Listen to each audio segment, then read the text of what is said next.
අයිබෝන් කියලා පිළිගන්න සියලුම දූල පුතාලා KV රෝෂන් YouTube නාලිකාවට. ඉතින් අද දවසේ පුතේ මම සාකච්ඡා කරන්නේ 10 ශ්‍රේණියේ දෙවන වාර විභාගයට අදාළ ව්‍යුහගත රචනා ප්‍රශ්න පත්‍රයක්. ඉතින් මේක එක මොහොතක්වත් ස්කිප් කරන්න නැතුව බලන්න. මොකද මේ සැරේ වාර විභාගයට අහන ප්‍රශ්න වලින් කිහිපයක්ම මෙතන තියෙන්නත් පුළුවන්. ඒ වගේම මේ ප්‍රශ්න පත්‍රයේ තුල තියෙන දැනුම ඔයාලට ගොඩක් උපකාරී වෙයි. ලකුණු 50ම ගන්න ව්‍යුහගත රචනා ප්‍රශ්න පත්‍රය. එහෙනම් අපි යමු පළවෙනි ප්‍රශ්නේ බලන්න. ඊට කලින් මතක් කරන්න ඕන පුතාලා ගාව මේ PDF එක මේ පේපර් එක නැත්තම් තිරේ දිස්සන දුරකථන අංකයට WhatsApp message එකක් දාලා පුතාට මේක WhatsApp වලින් ගෙන්න ගැනීම හැකියාවක් තියෙනවා. හරි. අපි යමු පළවෙනි ප්‍රශ්නේ බලන්න. සුපුරුදු පරිදි භාග වලින් තමයි ප්‍රශ්නේ ආවිලා තියෙන්නේ. ත්‍රිරෝධ රථ ගාලක ලියාපදිංචි වෙලා තියෙනවා පුතේ ත්‍රිරෝධ රථ යම්කිසි ප්‍රමාණයක්. ඒ ත්‍රිරෝධ රථ වලින් පහෙන් දෙකක් රතු පාටයිලු. හරි. මේ බලන්නකෝ. මෙන්න මෙච්චරක ප්‍රමාණයකින් රතු පාට තියෙනවලු. ඒ වගේම මුළු රථ ගාලෙන් තියෙන රථ වලින් දෙකෙන් එකක් කොළ පාටයිලු. හරි. ඉතිරි ඒවා නිල් පාටයිලු. හරි. ඔහොම තමයි තියෙන්නේ. එතකොට දැන් ඔන්න වර්ග තුනක පාට තුනක ත්‍රිරෝධ තියෙනවා. ත්‍රිරෝධ රථ. හරි. පළවෙනි එක රතු පාට, දෙවෙනි එක කොළ පාට, අනිත් එක නිල් පාට. පළවෙනි ප්‍රශ්නය. මෙම රථ ගාලෙහි රතු පාට සහ කොළ පාට රතු කොළ පාට රථ ගණන මුළු ත්‍රිරෝධ රථ ගණනින් කිනම් භාගයක්ද? ඉතින් හරිම ලේසි. මොකද පහෙන් දෙකක් කියන්නේ ඔක්කොම රතු පාට කොච්චරක් තියෙනවද? දෙකෙන් එකක් කියන්නේ ඔක්කොම කොළ පාට කීයක් තියෙනවද? ඔය දෙක එකතු කරා නම් සම්පූර්ණයෙන්ම උත්තරේ ගන්න පුළුවන් මුළු ත්‍රිරෝධ රථ ගණන කොච්චරක් තියෙනවද කියලා. එකතු කරද්දී අපි දන්නවා මේ යට තියෙන හරය දෙක ගුණ කරනවා. පස්වරක් දෙක 10යි. හරස් හතර ගුණ කරන්න පුතේ දෙවරක් දෙක 4යි.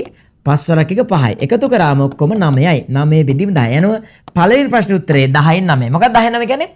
මුළු ත්‍රිරෝධ රථ ගණනින් කොළ සහ රතු පාට ත්‍රිරෝධ රථ 9ක් තියෙනවා. 10න් 9යි. හරි. පළවෙනි ප්‍රශ්නේ අවසන්. නිල් පාට ත්‍රිරෝධ රථ ගණන 4යිලු. ඔන්න දැන් එයාලා කෙලින්ම කියන නිල් පාට ත්‍රිරෝධ රථ ගණන 4යි කියලා. රථ ගාලේ ලියාපදිංචි කළ රථ ගණන කීයද? දැන් මේ බලන්නකෝ. මොකද්ද 10න් 9ක් කියන්නේ? 10න් 9ක් කියන්නේ මොකද්ද කියලා මම පොඩ්ඩක් පොඩි කොටුවකින් පෙන්නන්න මෙහෙම. මම මේක වෙන් කරන 1 2 3 4 5කට. සමාන කොටස් 10ක් තියෙනවා මෙතන. සමාන කොටස් 10න් 9ක් පාට කරොත් මම මෙහෙම 9ක් පාට කරොත් මේ තියෙන්නේ ඔක්කොම පුතේ පාට කරලා රතු පාට සහ කොළ පාට ත්‍රිරෝධ රථ. මේ එකක් තමයි නිල් පාට. දැන් අපට මේ අර 10න් 9 කියන භාගයේ අදහස තමයි මේක. 10න් 9 කියන්නේ ඔක්කොම කොටු 10යි නම් කොටු 9කින්ම නිරූපණය කරන්නේ රතු කොළ ත්‍රිවිල්. එහෙනම් එක කොටුවක් ඉතුරු වෙලා තියෙනවා. ඒක කාගේ වෙන්න ඕනද? නිල් පාට. ඉතුරු වෙච්ච එක නිල් පාටනේ. එතකොට නිල් පාට එක අයිති වෙන්නේ එක කොටුවයි. දැන් ඇත්තටම නිල් පාට ත්‍රිරෝධ රථ 4ක් තියෙන. ඒකේ තේරුම තමයි මේ එක පාට කොටුවකින් නිරූපණය වෙන්නේ නිල් පාට ත්‍රිවිල් 4ක්. මොන හරි ත්‍රිවිල් 4ක්. එක කොටුවකින් ත්‍රිවිල් 4යි නම් ඒ වගේ කොටු 10ක් තියෙනවා නම් ඔක්කොම මුළු රථ ගාලේ තියෙන ත්‍රිවිල් ගාන හොයන්න 4 10න් ගුණ කරාම 40යි. එකපාරම හිතෙන් ගන්න පුළුවන්. හරිද? හරි. දැන් ඔන්න එකපාරම උත්තර ලියන්න පුළුවන්. හැබැයි මම මේක ඊට වඩා වෙනස් ක්‍රමයකට කියන්නම්. අපිට පුළුවන් නේ පුතේ ඔක්කොම රතුයි කොළයි තියෙන ත්‍රිරෝධ රථ ගාන 10න් 9 නිසා නිල් පාට ත්‍රිරෝධ රථ ගාන හොයන්න. නිල් පාට ත්‍රිරෝධ රථ ගාන එනවා 10න් අපි දන්නවා 10න් 9ක් අඩු කරනවා. ඇයි 10න් 10 කියන්නේ? 10න් 10 කියන්නේ පුතේ යම්කිසි සිදුවීමකට අදාළ මේ භාග පාඩමේ තියෙන විශේෂම දෙයක් තමයි යම්කිසි සිදුවීමකට ගන්න පුළුවන් උපරිම භාගය තමයි 1. දැන් අපිට එක කෙනෙක් ලියන්න පුළුවන් 10 බෙදීම 10 කියලා. ඒ කියන්නේ 10න් 10. ඒ කියන්නේ ත්‍රිවිල් 10ක් තියෙනවා නම් 10න් 10ම ආරම්භය තියෙනවා. ඔක්කොම තියෙනවා. 10න් 10. ඒකෙන් මම අඩු කරනවා 10න් 9ක්. ඒ කියන්නේ මේ කොළ සහ රතු පාට ත්‍රිවිල් ටික අයින් කරනවා. අයින් කරන්නේ ඇයි? මට නිල් පාට ටික හොයන්න නේද? හරි. එතකොට ඔක්කොම එනවා 10න් 1යි කියලා. මේකේ තේරුම තමයි ඔක්කොම ත්‍රිරෝධ රථ 10ක් තියෙනවා නම් එකක් නිල් පාටයි. ඔක අනිත් පැත්තට තර්ක කරන්න. එකක් නිල් පාට නම් ඔක්කොම රථ ගාලේ ත්‍රිවිල් 10ක් තියෙනවා කියන එක තේරුම. ඔක්කොම රථ ගාලේ 10ක් තියෙනවා නම් එකක් නිල්. ඒක අනිත් පැත්තේ තුත්. එකක් නිල් නම් ඔක්කොම රථ ගාලේ තියෙනවා 10ක්. දැන් ඇත්තටම රථ ගාලේ තියෙන එක නිල් පාට එකයිද? නෑ 4ක් තියෙනවා. මම මේක 4ෙන් ගුණ කරොත් අපිට 10 වරක් 4 40යි කියලා එකපාර ගන්න පුළුවන්. එකපාර නෙවෙයි. ඉතින් මේක හොයලා ඊට පස්සේ තමයි දෙවෙනි පාර තමයි ගන්න. ඉතින් හිතෙන් ගන්නත් පුළුවන්, ලියලා ගන්නත් පුළුවන්. ලියලා ගන්නව නම් පියවර දෙකකට කඩන්න ඕන. එකක් නිල් පාට ත්‍රිරෝධ රථ වල භාගය 10න් 1යි. 10න් 9ක් අර දෙක නම් 10න් එකක් වෙන්න හිතෙන් උනත් ගන්න පුළුවන්. ඊට පස්සේ දෙවෙනි වගන්තිය ලියන්න ඕන. මුළු ත්‍රිරෝධ රථ ගාන සමානයි එකක් කියන්නේ එකක් නිල් පාටයි නම් රතගාලේ ත්‍රිවිල් 10ක් තියෙන්න ඕන. ඕක තමයි මේකේ තේරුම. මේ 10න් එකක් කියන්නේ ත්‍රිරෝධ රත ඔක්කොම 10ක් තියෙනවා කියලා නෙවෙයි කියන්නේ. 10ක් තියෙනවා නම් එකක් නිල් පාටයි. ඒ කියන්නේ පැත්ත එකක් නිල් පාට තියෙන්න නම් ත්‍රිරෝධ රත ගාලේ ඔක්කොම ත්‍රිවිල් සියලුම පාට වලින් 10යිනේ තියෙන්න ඕනේ. මේ මුළු එකක් නිල් නම් මුළු ත්‍රිවිල් 10ක් තියෙනවා. ඇත්තටම එකක් නෙවෙයි ත්‍රිවිල් 4ක්ම තියෙනවා නිල් පාට ඒවා. එහෙනම් නිල් පාට 4ක් තියෙන නිසා 4ෙන් ගුණ කරනවා. ඒතර 10 වරක් 4 40යි. ඔහොම ගන්නත් පුළුවන්. හිතෙන් ගන්න මෙහෙමයි. ඔක්කොම කොටු 10ක් සහිත පොඩි රූපයක් ඇඳ ගන්නවා. සමාන කොටු 10ක් හදාගෙන 9ක්ම කියන්නේ රතු පාටයි කොළ පාටයි. අපි ඒක පාට කරලා අයින් කරනවා. ඉතුරු වෙන්නේ කීයද කොටු? එකයිනේ. ඒතර මේ එක කොටුවකින් නිරූපණය වෙන්නේ ත්‍රිවිල් 4ක් නම් එක කොටුවකින් 4ක් නම් කොටු 10ක් තියෙන ඔක්කොම කොටු 10කින් නිරූපණය වෙන ප්‍රමාණය හොයන්න 10 4ෙන් ගුණ කරන නැත්නම් 4 10ෙන් ගුණ කරාම 40යි. ඒතර මුළු ත්‍රිවිල් ඔක්කොම 40ක් තියෙනවා. රයිට්. එහෙනම් දැන් අපේ වැඩේ ගොඩක් ලේසි. මොකද රතගාලේ තියෙන ඔක්කොම ත්‍රිවිල් ගාන දන්නවා 40යි. රතගාලේ ලියාපදිංචි රතු සහ කොළ පාට ත්‍රිවිල් ගන්න වෙනම සොයන්න. හරිම ලේසිනේ. දැන් රතු පාට ත්‍රිවිල් ගාන හොයන්න පුළුවන්. දැන් මුළු ත්‍රිවිල් ගාන 40න් කීයද රතු පාට ආරම්භය දුන්නා? රතු පාට ත්‍රිවිල් කොච්චරද තියෙනවද? මුළු ත්‍රිවිල් වලින් 5න් 2ක්. මුළු ත්‍රිවිල් ප්‍රමාණයෙන් 5න් 2ක්ම තියෙන්නේ රතු පාට. එහෙනම් 5න් 2කින් ගුණ කරනවා. 8 5ට 5 1යි 40ට 5 8යි 8 වරක් 2 16. එහෙනම් රතු පාට ත්‍රිවිල් 16ක් තියෙනවා. ඔය විදිහටම කොළ පාට ත්‍රිවිල් ගානක් හොයන්න පුළුවන්. කොළ පාට ඔක්කොම ත්‍රිවිල් 40ක් තියෙනවා. ත්‍රිවිල් 40න් ගානේ ආරම්භය දුන කොළ පාට ත්‍රිවිල් කොච්චරක් තියෙනවද? දෙකෙන් එකක්. ඒ කියන්නේ හරි අඩක්. හිතෙන් උනත් කියන්න පුළුවන් කොළ පාට ත්‍රිවිල් කොච්චරක් තියෙනවද කියලා. දෙකෙන් එකකින් ගුණ කරද්දී 42ට බෙදුනම 20යි. එහෙනම් හරිද කියලා බලන්න පුතේ. දැන් කොළ පාට 20යි. රතු පාට 16යි ඔක්කොම එකතු කරාම 36යි. නිල් පාට 4යිනේ 40යි. එහෙනම් ඔක්කොම ත්‍රිවිල් 40 ඔහොම තමයි බෙදලා තියෙන්නේ. ඒ කියන්නේ අපි දැන් රතු පාට ත්‍රිවිල් දන්නවා, කොළ පාට ත්‍රිවිල් ගන්න දන්නවා, රතුත් දන්නවා, කොළ දන්නවා, නිලුත් දන්නවා. හරි. අපි යන් ඊළඟ ප්‍රශ්නෙට. මෙම රතගාලෙහි රතු පාට ත්‍රිරෝධ රත කීපයක් අලුතින් ලියාපදිංචි කරනවා. දැන් දැනට තියෙන රතු පාට 16යි. තව රතු පාට ටිකක් එනවලු ත්‍රිවිල්. ආවට පස්සේ කොළ පාට සහ රතු පාට ත්‍රිරෝධ රත ගන්න සමානයි. ඒ කියන්නේ දැන් කොළ පාට 20ක් තියෙනවා. තව ත්‍රිරෝධ රත ටිකක් මෙතන එකතු කරාම මෙතන ආගියත් 20ක් වෙනවා. එහෙනම් කීයද එකතු කරලා තියෙන්නේ? දැන් තියෙන්නේ 16නේ 20ක් වෙන්න තව 4ක් ඕනේ නේද? එහෙනම් අලුතින් එකතු කරන අලුත් මම නිකන් සරලව ලියන්නම්. අලුත් නිල් නිල් පාට වෙන්නේ රතු නේද? අලුතින් එකතු කරන රතු පාටනේ. අලුත් රතු පාට රත ගණන අපි ඉස්සෙල්ලම හොයනවා 4යි කියලා. හිතෙන් ගන්න පුළුවන් නේද? ඊට පස්සේ කියනවා දැන් රත ගාලේ ඇති නිල් පාට ත්‍රිරෝධ රත ගණන නිල් පාට ත්‍රිරෝධ රත ගාන වෙනසක් උන්නේ නැහැ. රතු පාටනේ එකතු කරේ නේද? නිල් පාට කලින් හිටපු 4ම තමයි. හරි. දැන් රත ගාලේ තියෙන නිල් පාට ත්‍රිරෝධ රත ගාන කියන 4ම තමයි ඈ. එයාලා අපිට පටලවන්න තමයි දැන් කියලා දීලා තියෙන්නේ. දැන් කිව්වා කියලා බය වෙන්න එපා. නිල් පාට රත වලට මුකුත් තුන්නේ නැහැ. නිල් පාට රත 4යි තිබුණේ දැනුත් තියෙන 4යි. හැබැයි එයා කියන්නේ දැන් රත ගාලේ ඇති නිල් පාට ත්‍රිරෝධ රත ගණන මුළු ත්‍රිරෝධ රත ගණනින් කවර භාගයක්ද? භාගයක් අහන්නේ. භාගය. එතකොට භාගයක් කියද්දි බෙදීමෙන් යට වෙන්නේ මුළු ත්‍රිරෝධ රත ගණන. ඔක්කොම 40ක් නේ තිබ්බේ. දැන් අලුතින් එකතු කරා 4ක්. එතකොට 44යි 44ක් ඔක්කොම තියෙනවා. ඒකේ නිල් පාටේව තියෙනවා 4ක්. නිල් පාට ගාන වෙනසක් උන්නේ නැහැ නේ. මුළු ත්‍රිරෝධ රත තමයි 4කින් වැඩි උනේ. එතකොට 44න් 4 කියන්නේ ඔක 4ෙන් බෙදුවොත් 1යට 11යිනේ.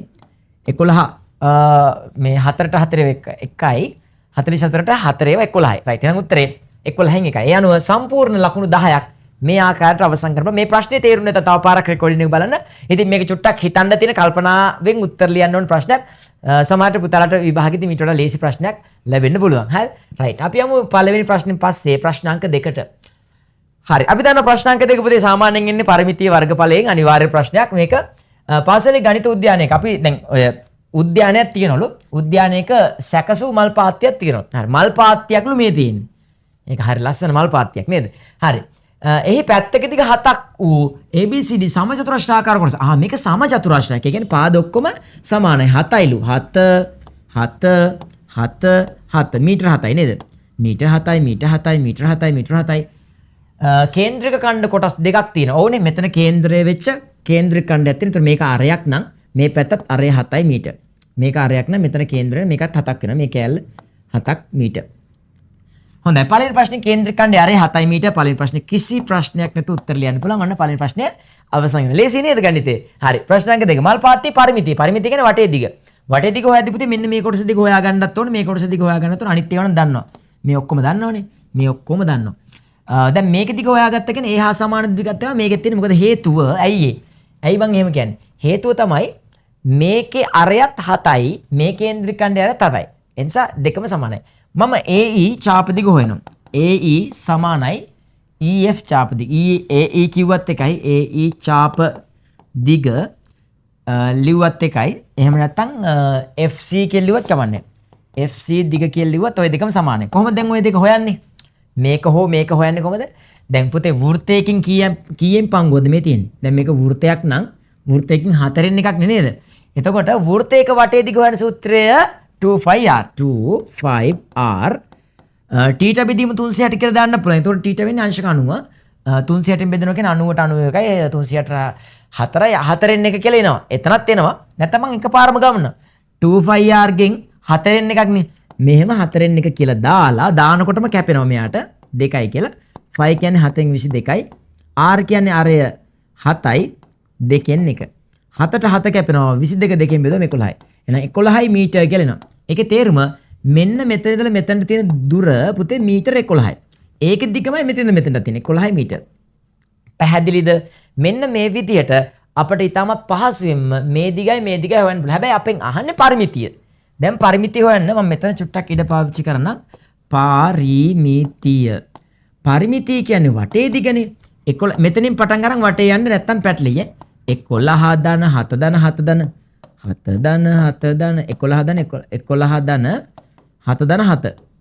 අපි මෙන්න මේ දිගවල් එකතු කරන්නේ පරිමිතිය කියන්නේ වටේ දිග නිසා මේ ඇතුළේව දැනගත්තට අපි ඒව එකතු කරන්නේ. එතකොට කීයක් එනවද? 11යි 7යි 11යි 7යි 18යි 25යි 36යි 36 14 කියන්නේ 50යි ඔක්කොම. රයිට්. ඔන්න අපිට එනවා මීටර 50යි කියලා. ඒ අනුව පුතේ සම්පූර්ණ මේ මල් පාත්තියේ වටේ දිග එකතු කරාම මීටර 50ක් වෙනවා. රයිට්. ප්‍රශ්න අංක 2 ඉවරයි. මල් පාත්තියේ වර්ගඵලය හොයද්දිත් මෙන්න මේ කොටසේ වර්ගඵලය හොයලා ඒක දෙකෙන් ගුණ කරා නම් මෙයාගේ වර්ගඵලයත් හොයාගන්න පුළුවන් නේද? හරි. එහෙනම් අපි කේන්ද්‍රික ඛණ්ඩ කොටසේ වර්ගඵලය හොයාගන්න මම මෙහෙම කරනවා. ඉස්සෙල්ලම මේකත් මෙහෙම ලියන්නම්. E D A වර්ගඵලය සමාන වෙනවා පුතේ B E F වර්ගඵලය. ওই දෙකේම වර්ගඵල සමානයි. BFC නේ BFC වර්ගඵලය. හරි. මේ වර්ගඵලය අර වර්ගඵලය සමානයි. කොහොමද ඔය වර්ගඵලය හොයන්නේ? එකක වර්ගඵලය හොයන්නේ කියන්නේ මෙයාගේ වර්ගඵලය හොයන්නේ නෑ වෘත්තයක වර්ගඵලය හොයන සූත්‍රය 5r වර්ගනේ. 5r වර්ග වුණාට මෙතන තියෙන වෘත්තයකින් 4න් එකක්. පංගුවක් 4න් පංගුවක් 4න් එකක්. 5 කියන්නේ 7න් 22යි. අරය කියද්දි අරය r 7යිනේ. 7 වරක් 7 වරක් 4න් 1. මේ 7කට මේ 1 7ක් කැපෙනවා. ඊළඟට මෙතන සුළු කරන්න පුළුවන් 2කින් බෙදෙනවා නේද? 4ට 2 ඒව 2යි. 22ට 11යි 11 වරක් 7 77යි.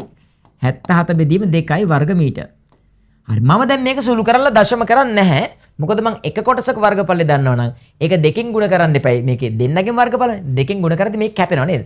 හරි මම පොඩ්ඩක් ඉරක් ගහලා මෙතන වර්ගඵලය ලියන්න. වර්ගඵලය ලියද්දී ඔය 77 බෙදීම 2 කියන්නේ මේ එක කොටසක් නේ. ඒ වගේ දෙකක් නිසා දෙකෙන් ගුණ කරනවා. මැද කොටසේ තියෙන දිග ගුණ කිරීම පළ 7 වරක් 7 49.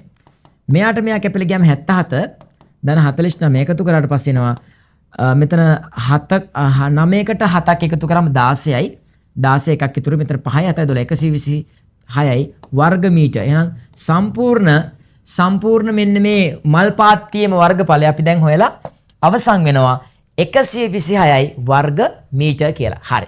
ඒ අනුව ප්‍රශ්නාංක 3ත් අවසන් වෙනවා. අවසාන ප්‍රශ්නය. මේ අවසාන ප්‍රශ්නේ හරිම නිර්මාණශීලී සහ සාමාන්‍ය මේක මාර කොමන් ප්‍රශ්නයක් හැම අවුරුද්දෙම වගේ අහන ප්‍රශ්නයක් සාමාන්‍ය පෙළ විභාගෙදී පවා. DC පාදයක් වනසේ DC කියන්නේ පුතේ මෙන්න මේ මෙයා පාදයක් වෙන්න ඕනලු. හරි. එක පාදයක් වෙන්න ඕනලු. දැන් කාටද වෙන්න යන්නේ? බලමු. වනසේද වර්ගඵලෙ මෙච්චරක් වෙන්නත් ඕනලු. 14ක් වෙන්නත් ඕනලු. සමද්විපාද ත්‍රිකෝණයක් වෙන්නත් ඕන. දැන් ත්‍රිකෝණයක් අඳින්නත් ඕනේ.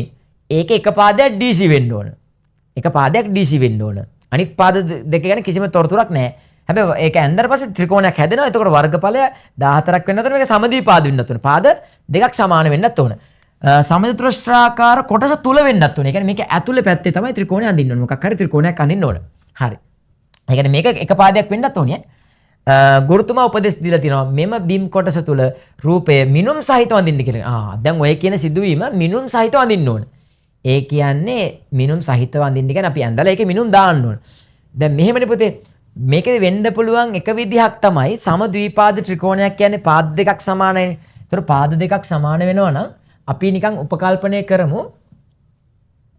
මෙන්න මේ පාදයේ දිගට ඔන්න මේක උපකල්පනයක් විතරයි. මේක කටුවැඩ කොලයක කරලා බලන්න වෙනවා. මේ පාදයේ දිගට සමාන වෙනවා කියලා හිතමුකෝ ඉතිරි පාදේ. එතකොට මේක 7යි නම් මේකනේ 7. එතකොට සමද්විපාද ත්‍රිකෝණයක් හදාගන්න පුළුවන් නේ. දැන් සමද්විපාද ත්‍රිකෝණිකුත් හැදෙනවා. මෙන්න මේ සමචතුරස්‍රය තුල DC පාදයකුත් වෙනවා. කිසි ප්‍රශ්නයක්වත් නැහැ. එකම එක ප්‍රශ්නයක් තියෙනවා හැබැයි. වර්ගඵලය සමාන වෙනවද කියලා බලන්න ඕනේ මේකේ 14ට. එහෙම වෙනවා නම් මේ රූපේ තමයි හරියටම හරි. ඒක මිනුම් සහිතව අඳිනකොට මේකේ උසක් තියෙනවා මේක ඔක්කොම ටික දන්නවා. හරි. දැන් පොඩ්ඩක් පැත්තක කටුවට කරලා බලන්න මේකේ මේ ත්‍රිකෝණී ත්‍රිකෝණී වර්ගඵලය හොයන්නේ දෙකෙන් එකයි ආධාරකයේ 7යි ලම්බකුස 7යි. 7 වරක් අත 49 බෙදීම දෙක. 49 දෙකෙන් බෙදුවොත් ඉතින් 20 ගාණක් නේ. 14ක් එන්නේ නැහැ. එතනින්ම තේරෙනවා මේක නෙවෙයි රූපය. මේක ආධාරකය 7 වුණාට 7ට සමාන වෙන්න බෑ. කියන්නේ මේ පාද දෙක සමද්විපාද ත්‍රිකෝණයේ පාද දෙක වෙන්නේ නැහැ. සමාන පාද දෙකක් තියෙනවා සමද්විපාදවල. ඒකේ සමාන පාද දෙක මම හිතුවා එක පාදයක් මෙයා වෙලා ඉතිරි පාදෙත් මෙයා වෙන්න පුළුවන් දෙක චෙක් කරලා බලුවා. එහෙම වෙන්න බෑ. එහෙනම් දැන් අපේ තර්කය වෙනස් කරන්න ඕනේ. ඒ කියන්නේ එක පාදයක් දැන් සමද්විපාද ත්‍රිකෝණවල පාද දෙකක් සමානයිනේ. එතකොට එක පාදයක් අපි සමාන පාද දෙකේ අගේ 7ක් වෙන්න බෑ. ඒ දෙක වෙනස් දෙකක් වෙන්න ඕනේ. ඒ කියන්නේ හරියට බැලුවොත් මේක පාදයක් කියලා හිතුවොත් DC කියන්නේ ඉතිරි ත්‍රිකෝණය මෙන්න මේ වගේ වෙන්න ඕනේ. ඉතිරි පාද දෙක තමයි සමද්විපාද වෙන්නේ. මේ පාදයේ දිග මේ පාදයේ දිගට සමාන වෙනවා ඇති. එතකොට දැන් අපි මේක මිනුම් සහිතව අඳිද්දී අපිට මොකක්ද අවශ්‍ය වෙන්නේ? එක්ක මේ දිගවල දෙක ඕන. එහෙම නැත්නම් මේකේ ලම්බ කොස ඕන. ඉතින් මේක ලේසියෙන්ම හොයන්න පුළුවන් ලම්බ කොස. මේ ලම්බ කොස මම h කියලා දාගෙන h හොයමු අපි මුලින්ම. ඊට පස්සේ පැත්තක ලියමු h කියන්නේ මේක කියලා. එතකොට මිනුම් සහිතව n 10 සමාන නේද? දැන් අපි වර්ගඵලය 14යිනේ. වර්ගඵලය සමානයි දෙකෙන් එකයි ආධාරකයේ 7යි ලම්බ කොස h. දැන් මේකේ වර්ගඵලය 14යිනේ. එතකොට 14 සමානයි 7h බෙදීම 2. 2 මෙහෙට අරන් આવොත් 14 වරක් 2 7 15ට අරන් යනවා h. මේක සුළු කරාම 14ට 7 2යි 2 වරක් 2 4. එහෙනම් h සමානයි 4යි. එහෙනම් h කියන්නේ පුතේ මීටර 4යි. එහෙනම් අපි ත්‍රිකෝණයක් අඳින්න ඕන. ඒකේ ලම්බ කොස 4ක් වෙනවා. වෙන විදිහට DC කොහොමත් 7යිනේ. එතකොට මෙන්න මේ h කියලා කියන්නේ අපිට හරියටම කියන්න පුළුවන් h කියගේ h කියලා කියන්නේ 4යි මීටර. එහෙනම් මීටර 4ක් උස. දැන් මේ සම්පූර්ණ උස මීටර 7යිනේ. මීටර 7න් මෙන්න මේ උස මීටර 4යි. මේක 7ක්. එතකොට අපි ගාන අවසානට කියලා බලමු හරියද කියලා. ත්‍රිකෝණයක් නිර්මාණය කරනකොට මේ සමචතුරස්‍රය තුල. ඒක හරියනේ. ආධාරකයේ නැත්නම් එක පැත්තක් DC වෙන්නත් ඕන. හරි. සමද්විපාද වෙන විදිහට තමයි අපි මේක හිතුවේ මේ දෙක සමාන වෙන්නත් ඕන. මොකද මේක හරි මැදින් යන නිසා දෙපැත්ත සමානයි. සමද්විපාද ත්‍රිකෝණයකුත් වෙනවා. ඒකේ උස මිනුම් සහිතව දාහලා තිනවා 14යි මීටර කියලා. ඒතර වර්ගඵලයත් ඔන්න ගානට 14ක් වෙනවා. එහෙම වෙන විදිහට තමයි අපි මේ උස හොයාගත්තේ.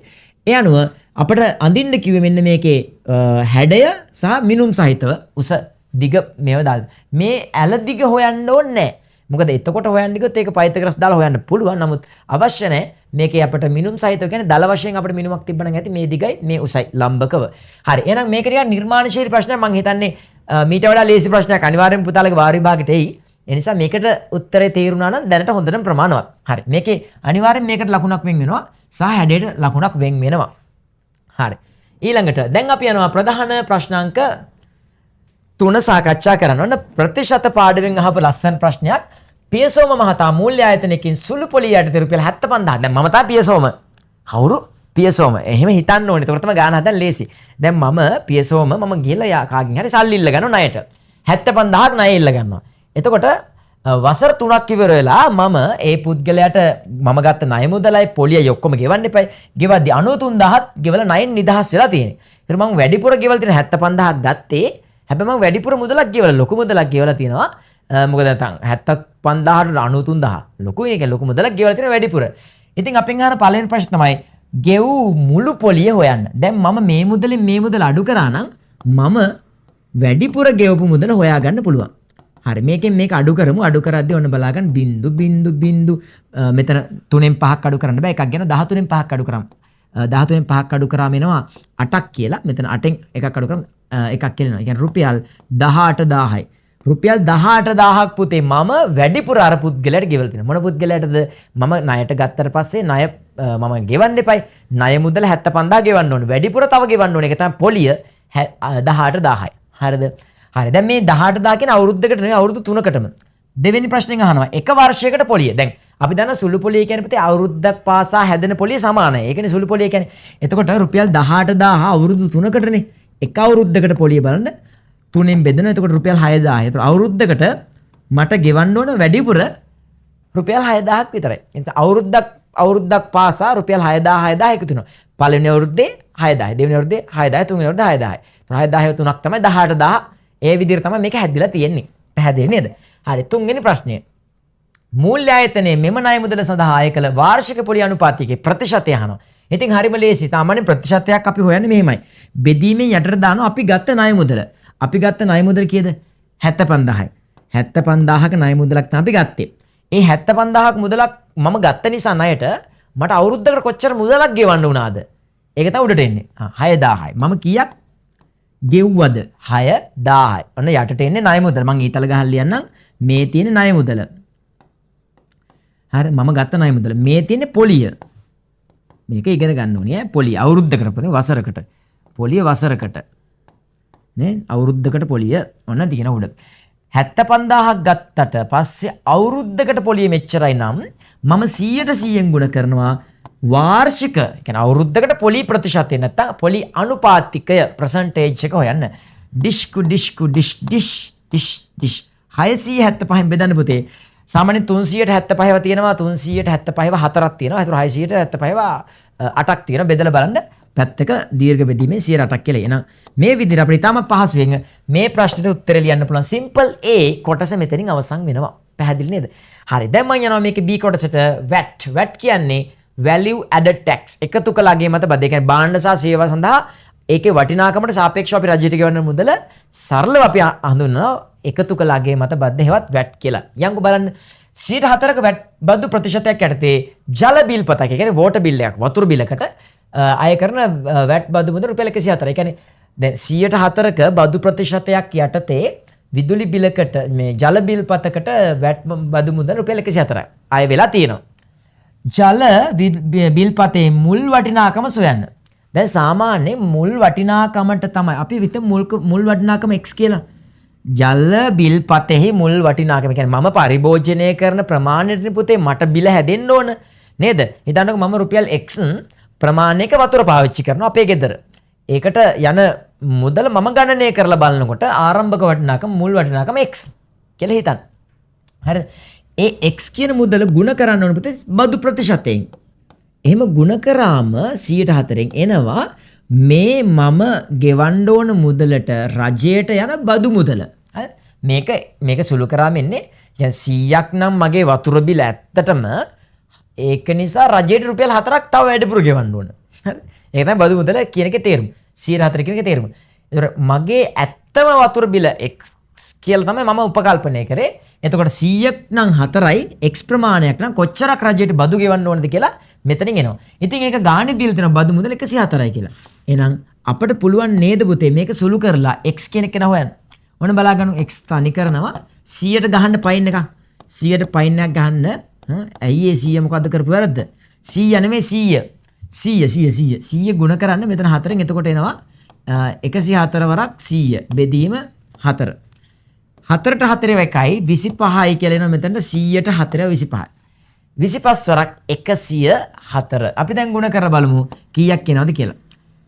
100 ඒවා 25ක් නම් අපි දන්නවා 2500යි 2500ට තව 25යි 4ක් කියන්නේ 100ක්. එතකොට 2500 2600ක් කියලා එනවා බලන්න 2600ක් කියලා දෙන්නේ කියලා. අපි මේක සුළු කරලා බලමු. පැත්තක 2600 මං හිතෙන්නේ හැදුවේ. චුට්ටක් චෙක් කරලා බලමු. 104 25න් ගුණ කරලා 104 25න් ගුණ කරමු. 5 වරක් 4 20යි 0.2ක් ඉතුරුයි. 4 වරක් 5 වරක් 0.2යි 5 වරක් 1 5යි. දෙවරක් 4 8යි දෙවරක් 0.0 දෙවරක් 2 2යි 0.8යි 2යි 10.1ක්. ඒතරේ 6යි ඔව් 2600යි. ඒ අනුව මේ මගේ ගෙදර ජලය පාවිච්චි කරපු නිසා ඇත්තටම හැදෙන්න ඕන ජලය සඳහා අවශ්‍ය බිල 2600ක් වෙන්න ඕන.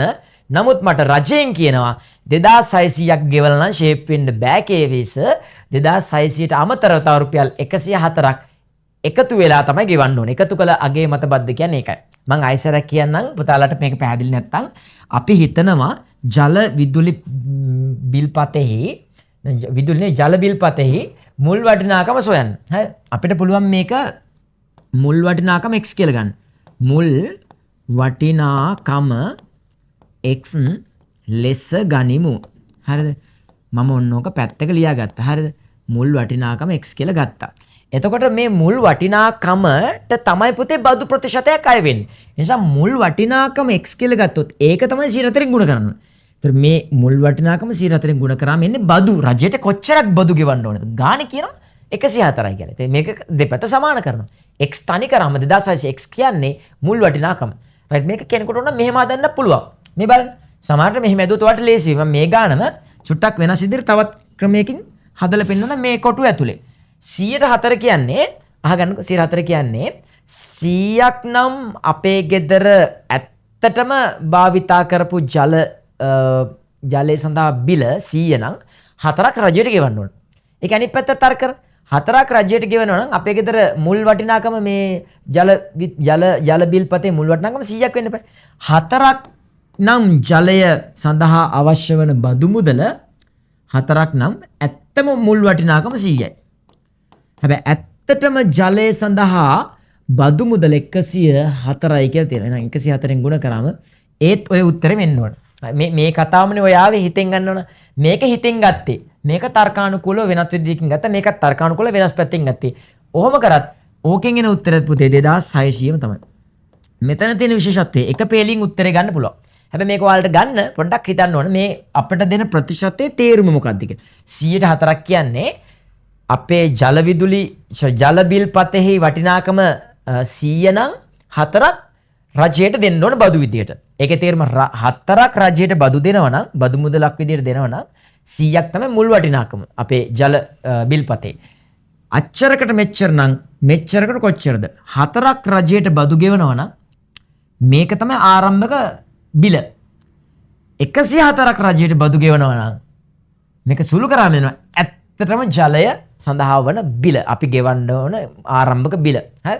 ගෙවන්න ඕන බිල නෙවෙයි මේ එන්නේ මේ ජලය සඳහා ඇත්තටම භාවිතා කරපු නිසා අය වෙන මුදල 2600යි. ඇත්තටම ඒක රජයට බදු ගෙවන්නත් ඕන 104ක්. එතකොට 2600ට එකතු කරනවා 104ක්. 2704ක් විදිහට රජයට ගෙවන්න ඕන. හරිද? ඒක පැහැදිලි ඇති කියලා හිතනවා. වැට් බදු අය කිරීමෙන් පසු බිල් පතේ වටිනාකම. ඒක තමයි අහන්නේ. එතකොට 2600 තමයි පුතේ ආරම්භක නැත්නම් මුල් වටිනාකම. ඇත්තටම ගෙවන්න ඔයා හිතන් ඉන්නේ 2600යි. හැබැයි විදුලි බිල එනකොට මේ ජල බිල එනකොට ඔකට තව රුපියල් 104ක් එකතු වෙලා. ඒ කියන්නේ එකතු කරාම 4.72 කියන්නේ රුපියල් 2704යි. රුපියල් 2704ක් වෙලා තියෙනවා බිල. ඕක තමයි ගෙවල් වලදී තියෙන ප්‍රශ්නේ. ඇත්තටම පාවිච්චි කරේ ජලය මෙච්චරයි. හැබැයි අපිට බිල එනවා ඊට වඩා වැඩි. පැහැදිලි නේද? දැන් එන විදිය. ඔකට හේතුව මොකද්ද? එකතු කළා අගේ මත බද්ද එකතු වෙනවා. අපිට එකක් ගෙවන්න වෙනවා. හරි. ඔන්න දැන් එනවා පේපර් එකේ 4 වෙනි ප්‍රශ්නෙට. දැන් අපි බලමු ප්‍රශ්නාංක 4ට උත්තර ලියන්නේ කොහොමද කියලා. ඔන්න ප්‍රශ්නාංක 4 දීලා තියෙනවා. මේක ඇවිල්ලා තියෙන සංඛ්‍යානයේ කොටස. ඒ කියන්නේ මේක ගොඩක් වෙලාවට 10 වසරට උඩ 9 වසර තමයි සම්බන්ධ වෙලා තියෙන්නේ. ඉතින් 10 වසරයි 9 වසරේ ඔක්කොම මතක් කරගන්න හොඳ අවස්ථාවක්. අපි බලමු මේ ප්‍රශ්නෙට උත්තර ලියන්නේ කොහොමද කියලා. ගමක නිවාස 35ක් තියෙනවලු. මාසයකදී පරිභෝජනය කරන විදුලි ඒකක ගන්න වගුවේ දීලා දෙනවා. හරි. දීලා තියෙන්නේ මෙහෙමයි. ටිකක් වෙනස් විදිහට දීලා තියෙන්නේ. මේක අර අපි කතා කරන සමූහිත නෙවෙයි අසමූහිත දත්ත විදිහට තමයි දීලා තියෙන්නේ. හරි. ඒව මොනවද කියලා දන්නේ නැත්නම් කිසි ප්‍රශ්නයක් නැහැ. දැන් මේක දිහා බලන් ඉඳලා හොඳට තේරුම් ගන්න පුළුවන්. දැන් විදුලි ඒකක ගණන 25ක් භාවිතා කරන ගෙවල් තියෙනවා 4ක්. ඒ කියන්නේ මේ ගෙවල් 4ම පාවිච්චි කරන්නේ දැන් අපි හිතමු ABCD කියලා ගෙවල් 4ක් තියෙනවා කියලා. A කියන ගෙදරත් විදුලි ඒකක ගාන අපි කියන්නේ ඒකකේ යුනිට් ගාන 25යි. මේ B කියන ගෙදරත් 25යි. C කියන ගෙදරත් ඒකක 25යි. D කියන හතරවෙනි ගෙදරත් 25යි. ඔක තමයි ওই ගෙවල් හතරේ තත්ත්වය. එහෙනම් මම අහඹලිස ගන්නම්කො මෙතන ගෙදර. මේ ගෙවල් 6ෙම පුතේ ඒ 6ගෙම ඇහුවොත් ඔයාලගේ ගෙදර කීයද විදුලි ඒකක 27යි. අනිත් ගෙදර 27යි. 27 ඔහොමලා 6 දෙනෙක් ඉන්නවා. අපි මෙහෙම ගත්තොත් මේ ගෙවල් 5ෙම එක එක්කෙනාගේ ගෙවල් වල භාවිතා කරන විදුලි ඒකක ගාන 30යි එහෙම තමයි. මේ ගෙවල් දෙකේම විදුලි ඒකක 31 තමයි. දැන් පැහැදිලි නේද? හරි ඒ ප්‍රායෝගික කතාව වගුවකින් නිරූපණය කරලා තියෙනවා. පළවෙනි ප්‍රශ්නේ සංඛ්‍යා ව්‍යාප්තිය කියන්නේ මේ වගුව දිහා බලලා මාතේ සොයන මාතේ කියන්නේ වැඩිම වාර ගානකට හිමිකම් කියන සංඛ්‍යාව. දැන් මෙතන වැඩිම වාර ගානක් කියද්දී වැඩිම ගෙවල් ගාන තියෙන තැනට යන්නේ ඉස්සෙල්ලා මේ ගෙවල් පේළියේ වැඩිම ඉලක්කම ලොකුම ඉලක්කම කවුද මේ යට පේළියේ 8 නේද? මේ 8 කියන ඉලක්කම තෝරගෙන 8ත් එක්ක සම්බන්ධ වෙලා තියෙන 28 කියන කෙනාට තමයි අපි කියන්නේ මොකක් කියලාද? මාතය කියලා. එහෙනම් මාතය වෙන්නේ 28. ආයෙත් මම කියන්නම් යම්කිසි සංඛ්‍යා ව්‍යාප්තියක වැඩිම සංඛ්‍යාතය කියලා ඔකට කියන්නේ. දැන් මේ වෙලාවේ සංඛ්‍යාතයේ විදිහට හැසිරෙන්නේ මේ ගෙවල් ගාන F කියලා කියන්නේ. මොනවා හරි ගණනක් පුතේ ගෙවල් ගාන, මිනිස්සු ගාන, රෝගීන් ගාන, කොස් ගෙඩි ගාන, පුටු ගාන, බංකු ගාන, ගෙවල් ඕනම එකක් මොනවා හරි ගණනක් පුතේ අපි ඒකට කියන්නේ ගණිතේ සංඛ්‍යාතය කියලා. ඒතර මේ වෙලාවේදී නිවාස ගාන සංඛ්‍යාතය. සංඛ්‍යාතයේ වැඩිම කවුද කියලා බලන්න. ඒක පුළුවන් ලොකුම ඉලක්කම මෙතන 8යි. එහෙනම් 8ට අදාළව විදුලි ඒකක කීයක් තියෙනවද? ඒක තමයි 28. මොකද්ද මේකේ ප්‍රායෝගික අදහස? අදහස තමයි මාතේ කියන එකේ වැඩිම ගෙවල් ප්‍රමාණයක් විදුලි ඒකක ගාන 28යි. වැඩිම ගෙවල් ප්‍රමාණයක් කියන්නේ අපේ ගමේ තියෙන ගෙවල් වලින් ගෙවල් 8කම විදුලි ඒකක ගානේ 28 ගානේ. හරි. ඔක තමයි ඔගේ අදහස. ප්‍රශ්නාංක 2. මෙම ගමෙහි නිවසක් මාසයක් තුල පරිභෝජනය කර මධ්‍යන්නේ හොයන්න දෙනවා. දැන් සාමාන්‍ය මේ පාඩමේ අහන ජනප්‍රියම ප්‍රශ්නය තමයි මධ්‍යන්නේ හොයන්න කියන එක. ඉතින් මධ්‍යන්නේ විදුලි ඒකක ගන්න ආසන්න පූර්ණ සංඛ්‍යාවට හොයන්න කියලා තමයි කියන්නේ. හරි. ඉතින් එහෙම දුන්නම මේකෙදි අපි කරන්නේ පොඩි සූත්‍රයක් භාවිතා කරනවා. මොකද්ද? මධ්‍යන්නේස්ත සූත්‍රයක් තියෙන මතක ඇති පුතාලට මධ්‍යන්නේ සමානයි සිග්මා fx බෙදීම සිග්මා f. මොකද්ද සිග්මා කියන්නේ? එකතුව. සිග්මා fx කියන්නේ දැන් අපි මේ වෙලාවේ පුතේ විදුලි ඒකක ගන්නට තමයි x කියලා ගන්නෙ. මේ f කියන්නේ මේක. fx කියන්නේ මෙන්න මේ දෙන්නගේ ගුණිතය. මේ දෙන්නගේ ගුණිත මේ ඔක්කොගෙම ගුණිතවල එකතු. මේ දෙන්න ගුණ කරලා එන උත්තරේට මේ දෙන්න ගුණ කරලා එන උත්තරයයි මේ දෙන්න ගුණ කරලා එන උත්තරය මේ ඔක්කොම ගුණ කරලා එන උත්තර මෙතන අපි ලියනවා. තනි එක ඉලක්කමක් විතර. බෙදනවා සිග්මා f කියන්නේ සංඛ්‍යාතවල එකතු. මේ වෙලාවට නම් ගෙවල් ගණන් වල එකතු. මේ ගෙවල් ඔක්කොම කීයක් තියෙනවද කියලා එකතු කරලා මෙතන ලියලා මෙයාගෙන් බෙදුවා නම් හරි. ඉතින් මම මේක කරන්න පොඩි වගුවක් හදා ගන්නවා. පුතාලට පැහැදිලි වෙයි. එතකොට මේ විදුලි ඒකක ගාන මම ලියා ගන්නවා x කියලා පහලට. මේ 25 ඉඳලා 31 දක්වා ලියාගත්තා. 25 ඉඳලා 31 දක්වා පේලිය තීරයක් විදිහට ලියාගත්තා. මේකට අපි x කියලා දෙමු. නිවාස ගාන 4 ඉඳලා 2 දක්වා පහලට ලියා ගන්න මේ 4 ඉඳලා 2 දක්වා ලියා ගන්න.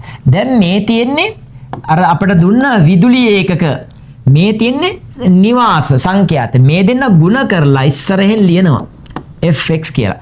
මේ දෙන්න ಗುಣ කරලා ඉස්සරහෙන් ලියන්න මේ දෙන්න ಗುಣ කරන් ඔහොමම ලියන්න පුළුවන්. ඉතින් මේක වගුවක් විදිහට හදාගත්තේ නැතත් මට ගොඩාක් වැදගත් වෙන්නේ මෙන්න මේ ඉලක්කම් ටික. ඉතින් ඒක පුතාලට වෙනම හදාගන්න පුළුවන් නම් වගුවකින් තොරව ඒත් ප්‍රශ්න නැහැ. ඉතින් වගුවකට දැම්මත් වඩාත් පහසුවෙන් තේරෙනවා. මේ දෙන්න ಗುಣ කරන් මෙයා. මේ දෙන්න ಗುಣ කරන් මෙයා. මේ දෙන්න ಗುಣ කරන් මෙයා. මේ දෙන්න ಗುಣ කරන් මෙයා. හරි. ඔය ටික ಗುಣ කරලා මොකක්ද අපිට ඕන වෙන්නේ සූත්‍රේ? සූත්‍රයේ තියෙන සිග්මා fx. ඒ කියන්නේ fx කියන තීරුවේ එකතුව. ඒ කියන්නේ මේ ඔක්කොගෙම තීරුවේ එකතුව 979ක් කියනවා. ඊළඟට යටින් තියෙන සිග්මා f. සිග්මා f කියලා කියන්නේ මෙන්න මේ තීරුවේ එකතුව 35යි කියනවා. ඒ කියන්නේ 979 අපි දැන් මෙතන කරන්න ඕන අර වගුව ලියන්න ඕනේ. මම මෙතන දැන් ආයෙ ලියන්නේ නැහැ. වෙලා යන නිසා 979 බෙදනවා ඔක්කොම ඉන්නවා 35ක්.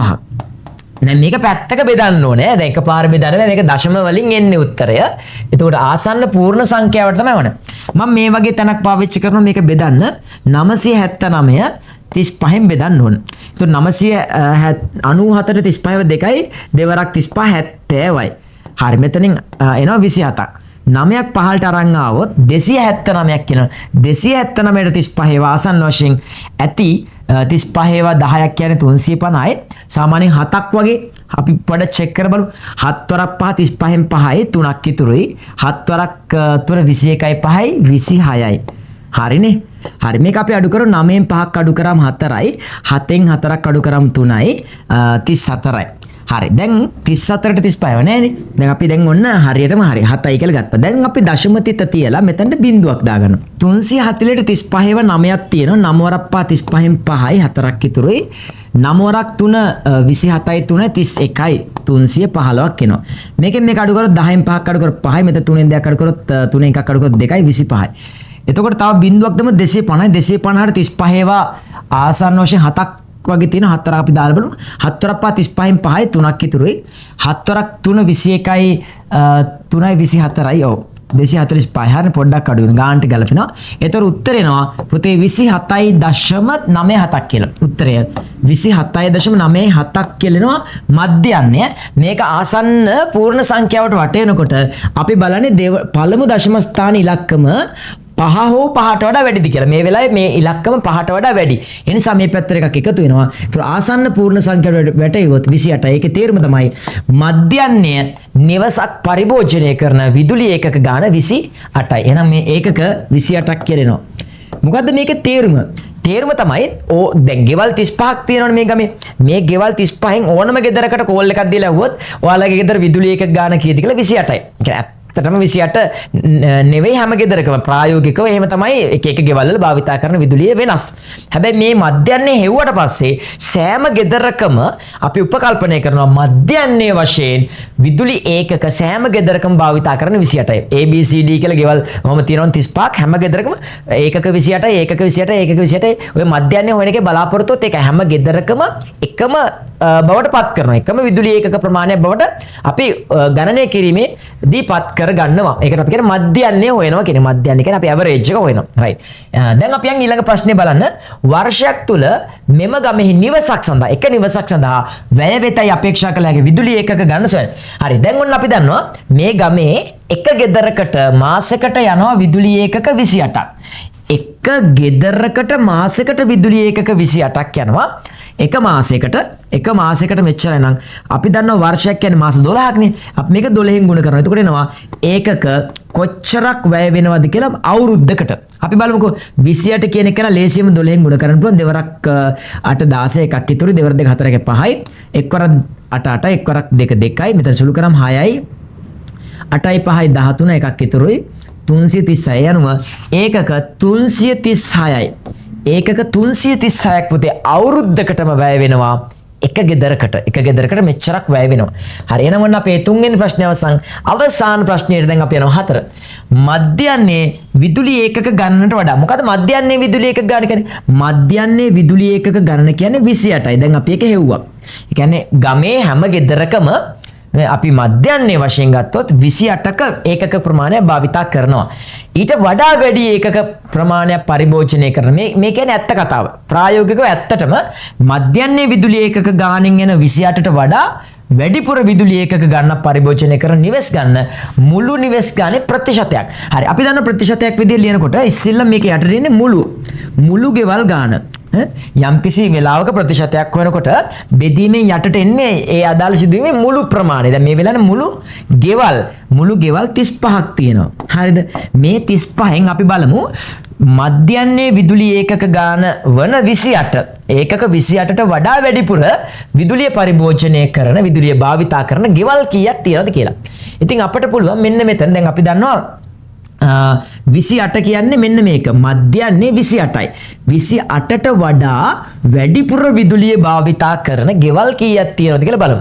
ගෙවල් ගාන තමයි මෙතනින් එන්නේ. මෙන්න මෙතන 5යි 2යි 7යි 7යි 14 එන ගෙවල් 14ක් තියෙනවා පුතේ.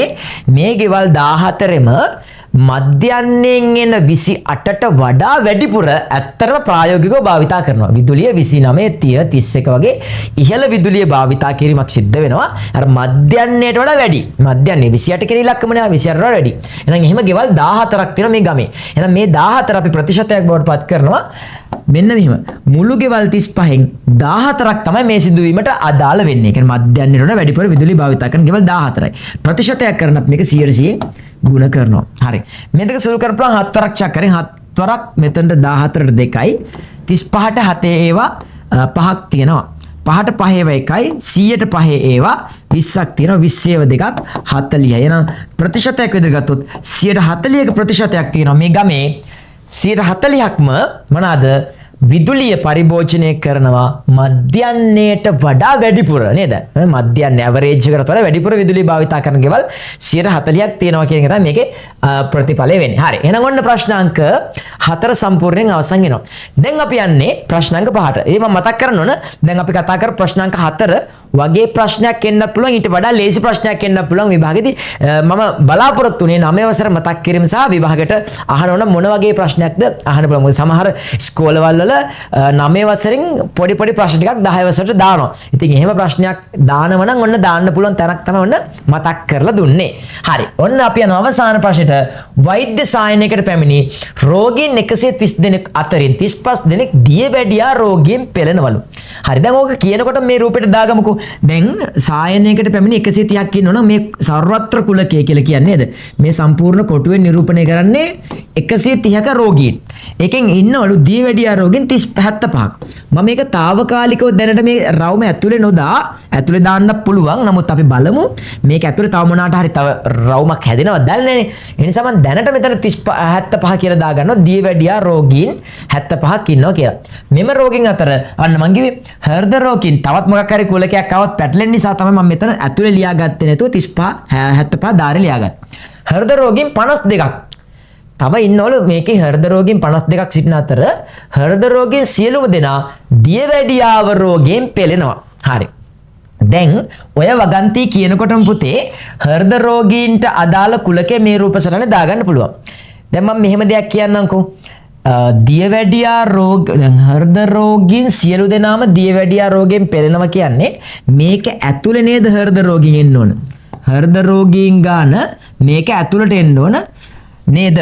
මොකද හෘද රෝගීන් ඔක්කොම දියවැඩියාව කියන කුලකයේ ඇතුලේ හිටියොත් තමයි හෘද රෝගී ඔක්කොටම දියවැඩියාවක් තියෙන්නේ.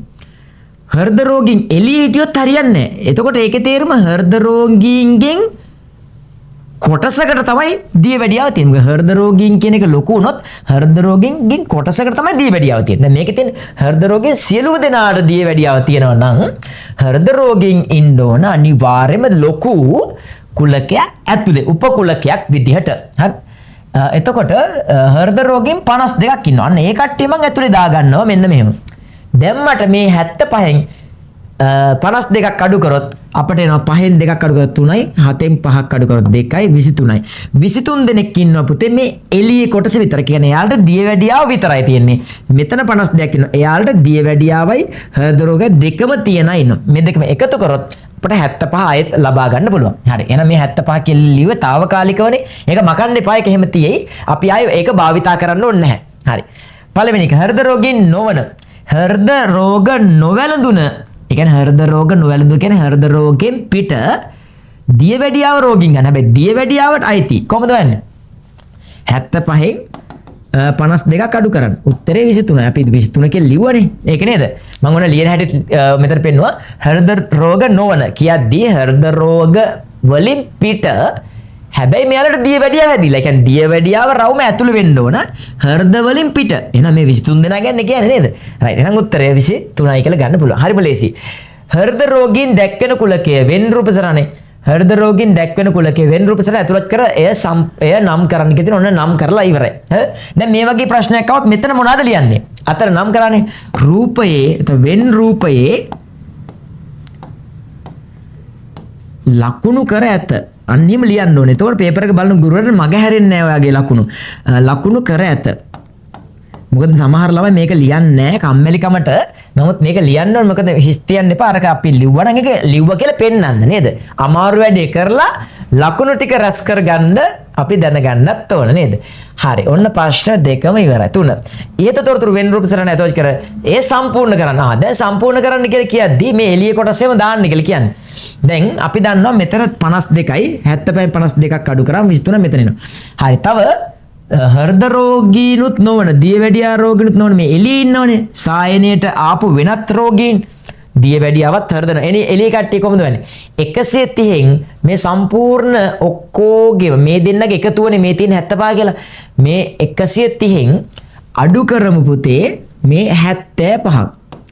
අඩු කරොත් 10න් 5ක් අඩු කරාම 5යි 12න් 7ක් අඩු කරාම 5යි 55යි. එහෙනම් 55 කියලා කියන්නේ දියවැඩියාව හෝ හෘදය කියන දෙකෙන් එකක්වත් හැදිලා නැති වෙනත් රෝගීන් නේද? මේ දීලා තියෙන රෝග දෙක හැර වෙනත් රෝගයක් සඳහා බෙහෙත් ගන්න ආපු 55 දෙනෙක් මෙතන ඉන්නවා කියලා ගන්න පුළුවන්. කොහොමද ගත්තේ? 130න් 75ක් කියන මෙන්න මේ රවුම ඇතුළේ ඉන්න සියලුම රෝගීන් ගන්න අඩු කරා.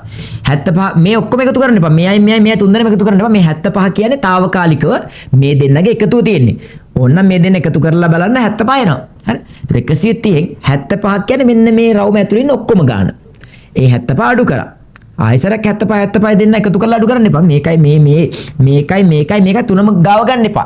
මේ දෙක එකතු කරාම එන උත්තරය අපි తాවකාලිකව ලියලා තියෙනවා 75 කියලා. ඒතර 130න් 75ක් අඩු කරාම 10න් 5ක් අඩු කරාම 5යි. මෙතන 12න් 7ක් අඩු කරාම 5යි 55යි කියලා ලියන්න පුළුවන්. රයිට්. එහෙනම් ඔන්න අපි ඔක්කොම සම්පූර්ණ කරලා තියෙනවා. දැන් අපි මෙතන දාමු සම්පූර්ණ කර ඇත. එහෙම ලියන්න ඕනේ. සම්පූර්ණ කර ඇත කියලා දැම්ම නම් හරි. එතකොට පේපර් එක බලන ගුරුවරයා දන්නවා සම්පූර්ණ කරලා තියෙන කෝ බලන්න කියලා උඩට ගිහිල්ලා ඔව් නේද සම්පූර්ණ කරලා කියලා ලකුණු දෙන්න පුළුවන්. නැත්තම් සමහරට පේපර් එක බලන ගුරුවරයාට මේක අමතක වෙලා නොදා ඉන්නත් පුළුවන්. රයිට්. හරි වාර විභාගේ නම් පුතාලගේ විභාගයේ ප්‍රතිඵල ආවට පස්සේ ගුරුවරයාට හම්බෙලා ලකුණු දා ගන්න පුළුවන් නේ. හැබැයි මේක ප්‍රැක්ටිස් කරලා සාමාන්‍ය පෙළ විභාගයට යද්දි සාමාන්‍ය පෙළ විභාගේ පේපර් එකේ පුතාලගේ වැරද්දක් කරොත් ඒක හොයාගන්න වෙන්නේ නැහැ. නේද? ඒ නිසා අනිවාර්යෙන් මේක ප්‍රැක්ටිස් කරමු. අවසාන ප්‍රශ්නේ. මෙම රෝගීන්ගෙන් අහඹු ලෙස තෝරාගත් අයෙකු දියවැඩියා රෝගයේ හෝ කියන්නේ සාමාන්‍යයෙන් පුතේ අපි ඔකට කියන්නේ මේලේ කියලා. මතක තියාගන්න. හෝ කියන එකට මේලේ කියනවා. මේලේ කියන්නේ මේ ලකුණ සහ කියලා තිබුණොත් අපි එකට පාවිච්චි කරන්නේ මේක. හරි. සිංහල භාෂාවේ සමහර දේවල් තේරුම් ගන්න ලේසියට තමයි මම මේ සංකේතය දෙන්නේ. හෝ කියලා තිබුණොත් ඒකේ තේරුම මේලේ කියන එක. සහ කිව්වොත් ඡේදනය. මොකද්ද මේලේ කියන එකේ සාමාන්‍ය තේරුම සියල්ලම කියන එක. දැන් නැති කට්ටිය ඔන්න ෂෝට් නෝට් එකක් දාගන්න පුළුවන්. මේකේ තේරුම ඡේදනය කියන එකේ තේරුම පොදු කියන එක. මේක කොහොමද කියන්නේ මේලය. ඒකේ අදහස සියල්ලම කියන එක. මෙතන මේකේ නම ඡේදනය මේකේ තේරුම පොදු කියන එකනේ. පොදු දෙන්නෙකුට පොදු.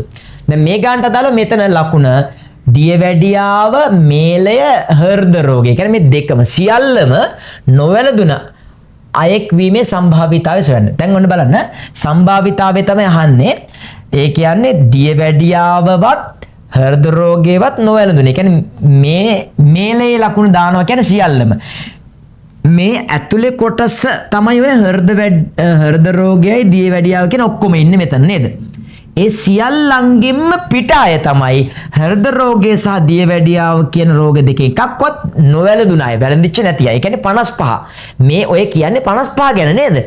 හෘද රෝගය හැදිලත් නැහැ, දියවැඩියාව හැදිලත් නැහැ. ඒකෙන් පිට අය මුළු රෝගීන්ගෙන් ප්‍රතිශතයක් නැත්තම් සම්භාවිතාවයක් අහන්න මේ වෙලාව නේද?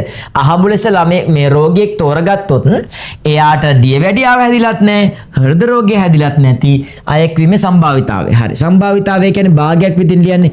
එතකොට මේ වෙලාවේ ඔක්කොම ඉන්න රෝගීන් 130ක්. ඒ නිසා බෙදීමෙන් යට 130යි. 130න් කී දෙනෙකුට අර රෝග දෙක වැළඳිලා නැද්ද? 55 දෙනෙකුට. එහෙනම් සම්භාවිතාවයේ විදිහට ලිව්වොත් 55 බෙදීම 130. ඒකේ 130 කියන්නේ සම්පූර්ණ රෝගීන් ගණන. හොඳයි. මෙන්න මේ විදිහට අද දවසේ අපි තාමත් පුංචි කාලයක් කිව්වට මේක සාමාන්‍ය වෙලාවක් ගියා. නමුත් මේ කාලේ පුතාලට අපතේ යමක් කියලා හිතන්න එපා. සියලුම දේවල් ඊටමත් පැහැදිලිව මේ ප්‍රශ්න විභාගයට આવොත් එහෙමයි.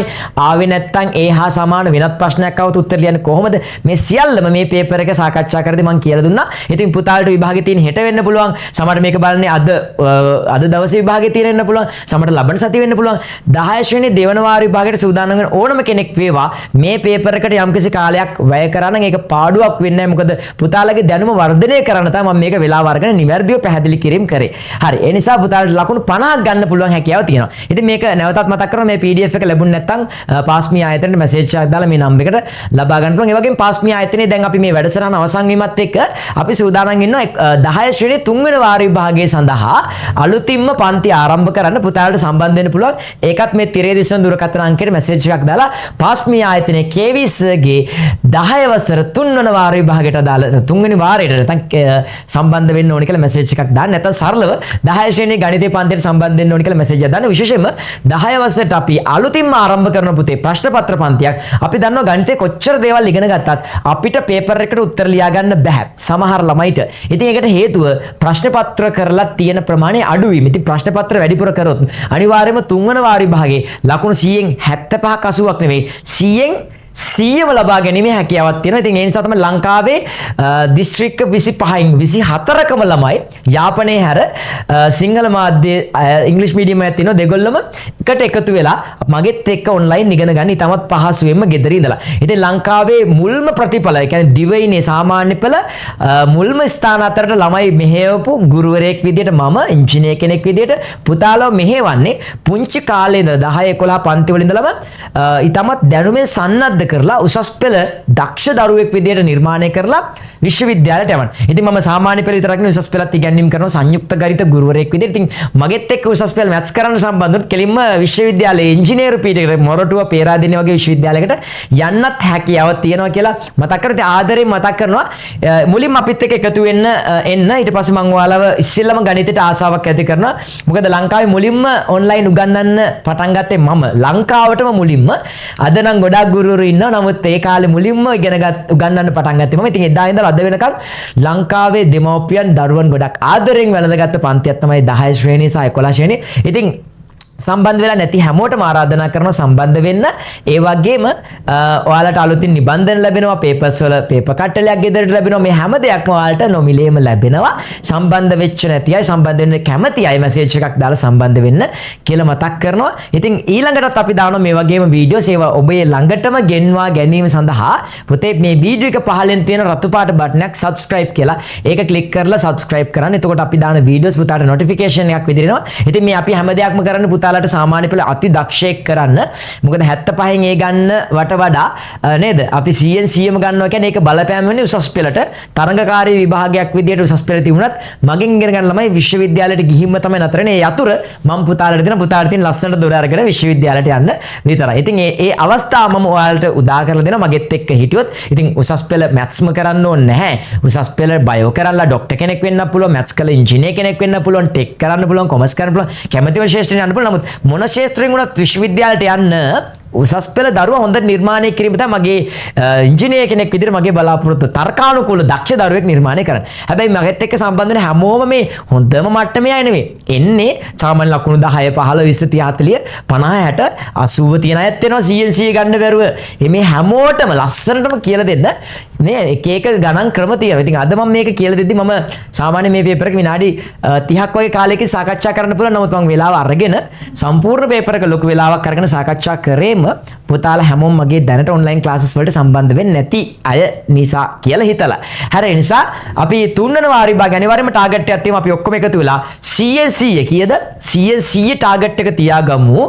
එතකොට පුතාලට අනිවාර්යයෙන්ම 100න් 98 99 100 කියන ඉලක්කම් තුන අතර ලස්සන ඉලක්කමක් 10 ශ්‍රේණියේ තුන්වන වාර විභාගයට ලබා ගැනීම හැකියාව තියෙනවා. මොකද පේපර් ක්ලාස් එකකින් ඒක මම හදනවා. හරි එහෙනම් ඒක මතක් කරන ගමන් සමුගන්නයි මේ සූදානම් වෙන්නේ. එහෙනම් සියලුම දෙනාට ජයග්‍රාහී අනාගතයක් හදවතින්ම ප්‍රාර්ථනා කරනවා.